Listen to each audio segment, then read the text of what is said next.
He leapt across an entire ocean in a single bound. He carried an entire mountain on his palm. He burned an enemy city to the ground using nothing but his own tail. This figure is essentially built for total invincibility. He received a specific set of gifts from across the pantheon: freedom from the bite of celestial weapons, mastery over his own physical size, and the speed of the wind itself. Yet, in the pages of the Ramayana, we don't first encounter a confident conqueror. We find a figure who is quiet, hesitant, and seemingly unaware of the potential he carries. That hesitation is the weight of a childhood curse.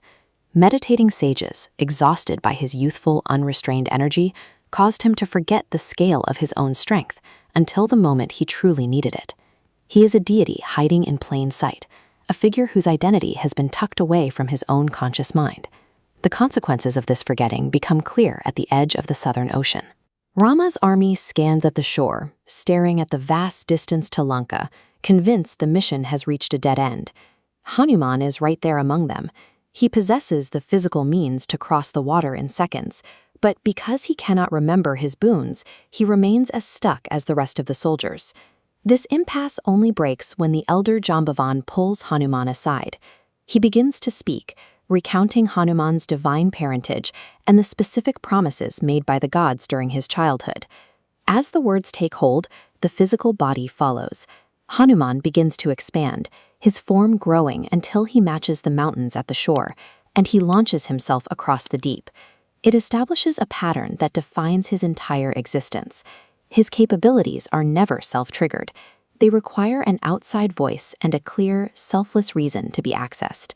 We see the limits of this responsive power tested when the army faces its most desperate hour on the battlefield. Lakshmana is critically wounded.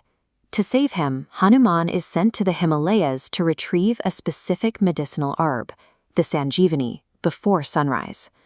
Upon reaching the mountain, he is met with an immediate problem. He cannot tell which of the thousands of plants on the slope is the one he was sent for. Rather than wasting time in a search that might fail, he reaches under the mountain itself and rips the entire peak from the earth to carry the whole ecosystem back to the healers. This isn't a show of force for the sake of glory. It is a pragmatic, urgent solution sparked by the knowledge that someone else's life depends on his speed. This responsiveness is why he can change more than just his size.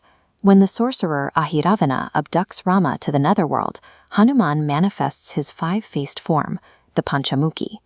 Ahiravana's life was tied to 5 separate lamps. The only way to defeat him was to extinguish all 5 flames at the exact same moment. Hanuman's 5 phasems surround the life force of the sorcerer and blow out every flame in the same breath. In every one of these moments, the strength is reactive. It is a direct answer to the needs of others, never something he generates to serve his own ego. If we look past these physical feats, the mountains, the flames, and the oceans, we have to ask what his asli shakti, his real power, actually is. Devotees don't point to his muscles or his invulnerability as the source of his greatness.